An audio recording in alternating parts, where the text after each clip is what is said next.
नमस्कार दोस्तों, stock market studies में फिर से एक बार आपको बहुत-बहुत स्वागत है। तो आज यहाँ पे मैं डिस्कशन करने वाला हूँ एक ऐसे कंपनीज के बारे में जो देखा जाए तो एक फाइनेंस इंडस्ट्रीज से बिलोंग करते हैं, एक एनबीएफसी इंडस्ट्रीज से बिलोंग करते हैं। तो एनबीएफसी मतलब आप सभी जानते हैं नॉन बैंकिंग फाइनेंशियल कंपनीज जो फाइनेंस के ऊपर तो काम करते हैं मगर कोई भी बैंक नहीं है। मतलब कोई भी आपको वहाँ पे जाकर एफडी जाकर वहाँ पे आप कोई भी मतलब सेविंग अकाउंट कोई भी करंट अकाउंट इस तरीके से कोई चीज ओपन नहीं कर सकता। तो उसको बोला जाता है एनबीएफसी। तो उसी से जुड़े हुए कंपनीज के बारे में बात करूं जो कंपनी के ऊपर मैं पहले भी एक बार वीडियो बना के दिया था।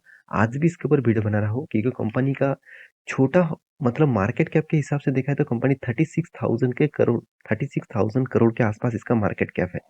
फिर भी इस कंपनी की एक खासियत आपको जरूर दिखेगा। कंपनी खुद के ऊपर दम रखते हैं फ्यूचर में आगे जाने के लिए। तो कितना दम है और कंपनी गुड न्यूज भी दिया जितने सारे शेयर होल्डर इसके ऊपर निवेश करके रखे हैं पहले से और एक्स डेट के पहले से आप निवेश करेंगे तो आपको एक अच्छा खासा गुड न्यूज भी मिलेगा। तो चलो उसी के बारे में डिस्कशन करूंगा। तो वीडियो को लास्ट तक देखिएगा और अभी तक आपने इस चैनल को सब्सक्राइब नहीं किया तो जरूर कर लेना क्योंकि आपको daily basis stock market information update इसी चैनल के माध्यम से मिलता रहेंगे। तो सबसे पहली बात, कंपनी कौन सा है? कंपनी का नाम है श्रीराम फाइनेंस। तो श्रीराम फाइनेंस जो आप जिस नाम में जानते थे श्रीराम ट्रांसपोर्ट। तो श्रीराम ट्रांसपोर्ट फाइनेंस तो एक्चुअली कंपनी ट्रांसपोर्टेशन के फाइनेंस के ऊपर काम करते थे तो इसीलिए उसका नाम दिया गया था श्रीराम ट्रांसपोर्ट फाइनेंस। एक्चुअली अभी कंपनी का खुद का बिजनेस मॉडल चेंज हो चुके हैं। वो फाइनेंस तो व्हीकल्स मतलब जितने सारे व्हीकल्स है उसके ऊपर भी करते हैं, साथ ही साथ अलग अलग कैटेगरीज में भी वो फाइनेंस अभी देते रहते हैं। अब ध्यान से इस चीज को देखेंगे तो यहाँ पे देख सकते हैं टू व्हीलर्स के ऊपर loan, business loan, gold loan जो नया नया कंपनी का प्रोजेक्ट यहाँ पे आया हुआ है।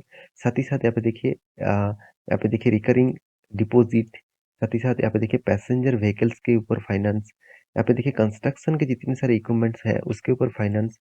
साथ ही साथ आप देखेंगे और भी कितने देखिए फ्यूल फाइनेंस मतलब पेट्रोल पंप के ऊपर भी फाइनेंस, साथ ही साथ टायर के ऊपर फाइनेंस, व्हीकल्स के ऊपर फाइनेंस। तो टैक्स फाइनेंस के ऊपर भी कंपनी काम करते हैं। इसका मतलब कंपनी खुद के बिजनेस को अलग अलग तरीके से टोल के ऊपर फाइनेंस है। तो इस तरीके से अलग अलग बिजनेस को डाइवर्सिफिकेशन करके रखा है। तो कंपनी दो तरीके से अभी लोन बांटते रहते हैं। देखिए पर्सनल लोन और बिजनेस लोन। पहले तो कंपनी सिर्फ व्हीकल्स के ऊपर लोन बांटते थे, अभी देख सकते हैं कंपनी टू व्हीलर्स के ऊपर लोन देते हैं। चलो यहाँ पे मैं आपको दिखा देता हूँ रिकरिंग डिपॉजिट। अभी कंपनी रिकरिंग डिपॉजिट के ऊपर भी काम करना स्टार्ट किया। साथ ही साथ देखेंगे फिक्स डिपॉजिट भी कंपनी करना स्टार्ट किया। टू व्हीलर्स के ऊपर भी कंपनी लोन देते हैं। साथ ही साथ गोल्ड लोन के ऊपर भी कंपनी काम करते हैं। ये तो था पर्सनल लोन। अभी बिजनेस लोन की बात करूँ तो कमर्शियल जितने सारे गुड्स और व्हीकल्स है उसके ऊपर भी लोन देते हैं। साथ ही साथ आप देखेंगे तो कंस्ट्रक्शन के जितने सारे गाड़ियां हैं, इक्विपमेंट है, उसके ऊपर भी लोन देते हैं। टैक्स के ऊपर भी कंपनी फाइनेंस करते हैं। आप देख सकते हैं टोल फाइनेंस मतलब टोल के ऊपर जो फाइनेंस है उसके ऊपर भी काम करते हैं। बिजनेस के भी ऊपर कंपनी लोन बांटते रहते हैं। और आप कोई पर्सनल व्हीकल्स कमर्शियल व्हीकल्स खरीदना चाहते हैं तो उसके ऊपर भी कंपनी लोन बांटते हैं। साथ ही साथ आप देखेंगे तो ट्रैक्टर फार्म इक्विपमेंट जितने सारे फार्म में लगते हुए इक्विपमेंट उसके ऊपर भी लोन बांटते हैं। फ्यूल फाइनेंस के ऊपर भी काम करते हैं। टायर फाइनेंस के ऊपर भी कंपनी काम करते हैं। साथ ही साथ और भी है, आप देख सकते हैं व्हीकल इंश्योरेंस के ऊपर भी कंपनी फाइनेंस करते हैं। साथ ही साथ आप देखेंगे तो यहाँ पे देखिए चालान डिस्काउंटिंग के ऊपर भी कंपनी काम करते हैं। आप साथ ही साथ आप देखेंगे repair and top and down, इसके ऊपर भी रिपेयर के ऊपर भी कंपनी फाइनेंस करते हैं। इसका मतलब कंपनी हर फाइनेंस के ऊपर यहाँ पे खुद का मतलब बिजनेस का मॉड्यूल चेंज कर चुके हैं। तो इसीलिए इस कंपनी का पहले नाम था श्रीराम ट्रांसपोर्ट लिमिटेड, अभी बन चुके हैं श्रीराम फाइनेंस लिमिटेड। तो इस कंपनी के ऊपर आपको फोकस रखने के लिए इसीलिए कहूंगा क्योंकि कंपनी के बिजनेस स्ट्रेटेजी चेंज हो चुके हैं, बिजनेस मॉड्यूल थोड़ा सा चेंज हो चुके हैं। और कंपनी आज का नहीं 43 ईयर्स का एक्सपीरियंस है। करीबन कंपनी का जो एसेट है 1.71 लाख करोड़ का। तो कोई छोटा मोटा एसेट मत समझ लेना। कंपनी का टोटल ब्रांचेस है 2875 करोड़ का ऑल ओवर इंडिया में। तो ये जो डेटा है सितंबर 2022 के रिपोर्ट के हिसाब से। तो कंपनी में एक खासियत जो मुझे दिख रहा है, ऑब्वियसली आपको भी उस तरीके से देखना चाहिए क्योंकि इस कंपनी ने जिस तरीके से काम किया आप देखेंगे 36,000 करोड़ का मार्केट कैप है, एकदम रीज़नेबल प्राइस में देखने को मिला। Return of equity, return of capital employed best level में है। कर्जा भी देखा जाए तो फाइनेंस के हिसाब से उतना ज़्यादा कर्जा नहीं है। एनुअली इनकम कंपनी कंटिन्यूअसली करते रहते हैं। फ्री कैश फ्लो, हाथ में कैश नेगेटिव में है। तो इसका मतलब ये नहीं कि कंपनी के हाथ में नेगेटिव में कैश है, कंपनी बर्बाद हो गया, ऐसे बिल्कुल भी नहीं। खुद के पैसे को वो खुद कंपनी के ऊपर फिर से री-इन्वेस्ट कर रहा है। अर्निंग पर शेयर के बारे में बात करूँ तो 141 रुपीज़ के आसपास अर्निंग पर शेयर है। डेटर्स डे के बारे में बात करूँ तो 0.10 रुपीज़ के आसपास इसका डेप्थ है। तो इसका मतलब एकदम ना के बराबर सॉरी, ना के बराबर डेप्थ है और डेटर्स डे मतलब कंपनी के हाथ में कंटिन्यूअसली एक दिन भी नहीं लग रहा है हाथ में पैसा आने के लिए। तो कंपनी का सेल्स ग्रोथ, कंपनी का प्रॉफिट ग्रोथ सब कुछ पॉजिटिव में दिखा।